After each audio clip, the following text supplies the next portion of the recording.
ಮಕ್ಕಳೇ, ಪುಟ್ಟ ಗೌರಿ 3ನೇ ಕ್ಲಾಸಿನಲ್ಲಿ ಕಲಿತಾ ಇದ್ದಂಥವಳು. ಇನ್ನು ಚಿಕ್ಕವಳು ತನ್ನ ಅಜ್ಜಿಯ ಜೊತೆಯಲ್ಲಿ ಒಂದು ದಿನ ಬೆಳಗಾಗಿ ದೇವಸ್ಥಾನಕ್ಕೆ ಹೊರಟಿದ್ಲು.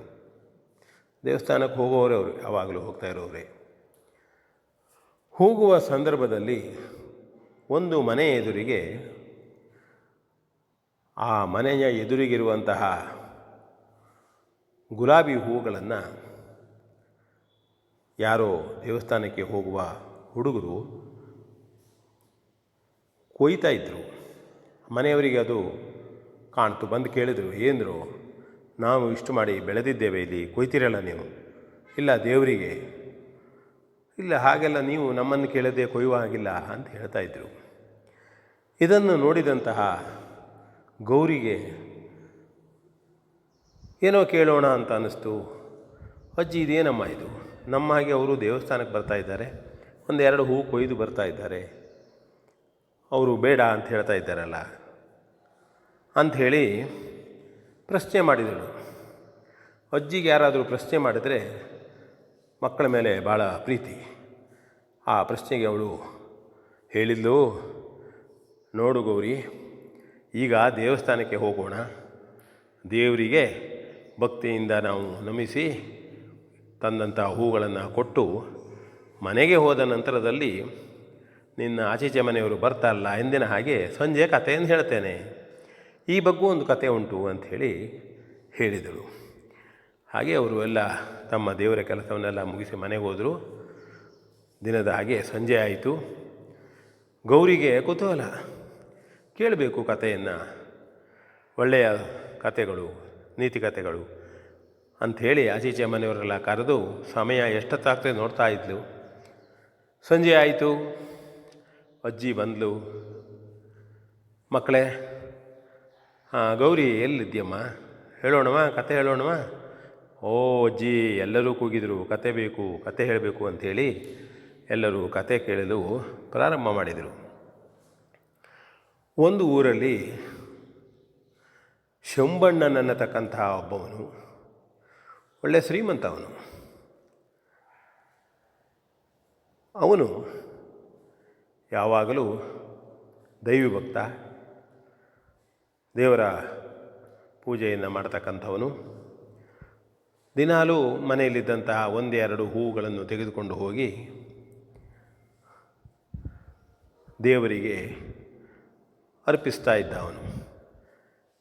ಹಾಗಾಗಿ ಅವನಿಗೆ ಅದು ಒಳ್ಳೆಯ ಪರಿಣಾಮವನ್ನು ಕೊಡ್ತಿತ್ತು. ದೇವರು ಅವನ ಮೇಲೆ ಆಶೀರ್ವಾದವನ್ನು ಮಾಡ್ತಿದ್ದ. ದೇವಸ್ಥಾನದಲ್ಲಿ ಹೂವನ್ನು ಕೊಟ್ಟಾಗ ದೇವರು ಆಶೀರ್ವಾದ ಮಾಡುವಂತಹ ಯಾವುದಾದ್ರೂ ಒಂದು ಘಟನೆಯಲ್ಲಿ ನಡೀತಿತ್ತು. ಹಾಗಾಗಿ ಅವನು ಭಾಳ ಸಂತೋಷವಾಗಿದ್ದ. ಇನ್ನೊಂದು ಮನೆಯಲ್ಲಿ ನಾಗಪ್ಪನೆನ್ನತಕ್ಕಂಥವನು ಒಬ್ಬವನಿದ್ದ. ಅವನು ಮನೆಯಲ್ಲಿ ಬೇಕಾದಷ್ಟು ಐಶ್ವರ್ಯ ಇತ್ತು, ಸಂಪತ್ತಿತ್ತು, ಎಲ್ಲವೂ ಇತ್ತು. ಆದರೆ ಹೂಗಿಡಗಳನ್ನು ಬೆಳೆದವನಲ್ಲ ಅವನು ಏನು ಮಾಡ್ತಿದ್ದ ಅಂತಂದರೆ, ಮನೆಯಿಂದ ಹೋಗುವಾಗ ಊರಿನ ಜನರ ಮನೆಯ ಮುಂದಿದ್ದಂತಹ ಹೂಗಳನ್ನು ಕೊಯ್ಯುವುದು, ಅದನ್ನು ಒಟ್ಟು ಮಾಡಿಕೊಂಡು ದೇವರಿಗೆ ತಕ್ಕೋಗಿ ಕೊಡ್ತಿದ್ದ. ಮನೆಯವರು ಎಷ್ಟೋ ಜನ ಹೇಳ್ತಿದ್ರು, ಬೇಡವೋ ಮರೆಯ, ನಾವು ಜನರು ನೋಡ್ತಾರೆ. ಇಲ್ಲ, ದೇವರಿಗೆ ತಕ್ಕೋಗಿ ಕೊಡ್ತಿದ್ದ. ಆದರೆ ಒಂದು ದಿನವೂ ಸಹಿತ ಅವನಿಗೆ ದೇವರು ತನ್ನ ಹೂವನ್ನು ಸ್ವೀಕರಿಸಿದ ಅನುಭವ ಆಗಿಲ್ಲಾಗಿತ್ತು. ಶಂಭುವಿಗೆ ಈ ರೀತಿ ಆಗಿದೆ. ಅವನು ಕೇವಲ 1-2 ಹೂವನ್ನು ಕೊಡ್ತಾನೆ, ತಾನು 100 ಹೂವನ್ನು ಹಾಕ್ತೇನೆ, ಆದರೂ ತನಗೂ ದೇವರೇ ಪ್ರತ್ಯಕ್ಷವಾಗಲಿಲ್ಲ ಎಂಬುದಾಗಿ ಅವನಿಗೆ ಭಾಳ ಬೇಸರ ಆಗ್ತಿತ್ತು ನಾಗಪ್ಪನಿಗೆ. ಒಂದಿನ ಅವನು ಶಂಭು ಹೋದ ನಂತರದಲ್ಲಿ ದೇವರ ಮುಂದೆ ಕುಳಿತು 100 ಹೂಗಳನ್ನು ಹಾಕಿ, ಬೇರೆ ಬೇರೆ ವಿಧದ ಹೂಗಳನ್ನು ಹಾಕಿ ಪ್ರಾರ್ಥಿಸಿದ. ದೇವರೇ, ಏನು ನನಗೆ ದಿನಾಲೂ ನಾನು ಈ ರೀತಿಯಾಗಿ 100 ಹೂಗಳನ್ನು ಹಾಕ್ತೇನೆ, ಒಳ್ಳೊಳ್ಳೆಯ ಹೂಗಳನ್ನು ತರ್ತೇನೆ, ಆದರೆ ಶಂಭು ಮಾತ್ರ ಕೇವಲ ಒಂದೆರಡು ಹೂವನ್ನು ತಂದು ಹಾಕಿ ಸಂತೃಪ್ತನಾಗಿ ಹೋಗ್ತಾನೆ. ಅವನಿಗೆ ಒಂದಲ್ಲ ಒಂದು ರೀತಿಯ ಘಟನೆಗಳನ್ನು ಮಾಡಿ ಅವನಿಗೆ ದರ್ಶನವನ್ನು ಕೊಡ್ತೀಯ ನೀನು. ಆದರೆ ನನಗೆ ಇನ್ನುವರೆಗೆ ಕೊಟ್ಟಿಲ್ಲ, ಅದರಿಂದ ನನಗೆ ಪರಿಣಾಮ ಒಳ್ಳೆಯದನ್ನು ಮಾಡಲಿಲ್ಲ ಅಂಥೇಳಿ ಭಾಳ ಪಶ್ಚಾತ್ತಾಪ ಪಡ್ತಾ ಇರ್ತಾನೆ. ಆಗ ಅಲ್ಲಿ ಒಬ್ಬ ಹಿರಿಯರಾದಂತಹ ಸಜ್ಜನರಾದಂತಹ ವ್ಯಕ್ತಿಯೊಬ್ಬರು ಬರ್ತಾರೆ. ಅವನಿಗೆ ಕೇಳ್ತಾರೆ, ನಾಗಪ್ಪ, ಇಷ್ಟೆಲ್ಲ ಹೂಗಳನ್ನು ನೀ ಎಲ್ಲಿಂದ ತಂದಿದ್ದೀಯೆ? ಇಲ್ಲ, ತಾನು ಬರುವಾಗ ಭಕ್ತಿಪೂರ್ವಕವಾಗಿ ಊರವರ ಮನೆ ಎದುರಿನ ಹೂವನ್ನು ತರ್ತೇನೆ. ಆ ಹೂಗಳೇ ನಾನೇ ಕೊಯ್ದು ತಂದದ್ದು ಅಂತ ಹೇಳ್ತಾನೆ. ಆಗ ಹಿರಿಯರು ಹೇಳ್ತಾರೆ, ನೋಡು ನಾಗಪ್ಪ, ನೀ ಮಾಡುವ ತಪ್ಪು ಇದು. ದೇವರಿಗೆ ಕದ್ದ ಹೂವು ಆಗಬಾರದು. ನೀನು ಅವರಿಗೆ ಕೇಳದೆ ಕೊಯ್ದರೆ ಕದ್ದ ಹೂವುದು. ಅನೇಕರು ತಮ್ಮ ಮನೆಯ ಮುಂದೆ ಬಂದವರು ಚೆಂದ ಕಾಣಬೇಕು ಅಂತೇಳಿ ನೋಡಿರ್ತಾರೆ. ಕೆಲವರು ದೇವರಿಗೆ ಅರ್ಪಿಸುವುದಕ್ಕಾಗಿ ಮಾಡಿರ್ತಾರೆ. ಆದರೆ ಯಾರ ಮನೆಯ ಹೂವನ್ನೇ ನಾವು ಕೀಳುವುದಿದ್ರೂ ಕೊಯ್ಯುವುದಿದ್ರೂ ಆ ಮನೆಯವರನ್ನು ಕೇಳಿ ಅವರ ಸಮ್ಮತಿಯ ಮೇಲೆ ಕೊಯ್ಯಬೇಕು. ಅದಿಲ್ಲ ಅಂತಾದರೆ ನಾವೇ ಅವರ ಸಮ್ಮತಿ ಇಲ್ಲದೆ ಕೊಯ್ದರೆ ಅದು ಕದ್ದ ಹೂವಿನಂತ ಆಗ್ತದೆ. ನೀನು ದಿನಾಲೂ ಆ ಹೂವನ್ನು ತರ್ತೀಯೆ. ಅವರು ಪಾಪ ನೀನು ಬಂದ ವೇಳೆ ಅವರಿಗೆ ಗೊತ್ತಾಗಿರೋದಿಲ್ಲ. ಹೂವನ್ನು ಯಾರು ಕದ್ದುಕೊಂಡು ಹೋಗಿದ್ದಾರೋ ಅವರನ್ನು ಶಪಿಸ್ತಾ ಇರ್ತಾರೆ. ಯಾರಪ್ಪ ಇವರು, ನಾವಿಷ್ಟು ಕಷ್ಟಪಟ್ಟು ಬೆಳಿತೇವೆ, ಹೂವನ್ನು ಮಾಡ್ತೇವೆ, ಆದರೆ ನಾವು ನೋಡುವಷ್ಟರಲ್ಲಿ ಕದ್ದುಕೊಂಡು ಹೋಗಿರ್ತಾರಲ್ಲ, ಹಾಳಾಗಲಿ ಇವನ ಮನೆ ಅಂಥೇಳಿ ಶಪಿಸ್ತಾರೆ. ಅವರು ನೋವನ್ನು ಉಣ್ತಾ ಇರ್ತಾರೆ, ನೋವನ್ನು ಅನುಭವಿಸ್ತಾ ಇರ್ತಾರೆ ಮಾನಸಿಕವಾಗಿ. ಹಾಗಾಗಬಾರ್ದು. ಅಂಥ ಹೂಗಳನ್ನು ದೇವರಿಗೆ ಹಾಕಬಾರ್ದು.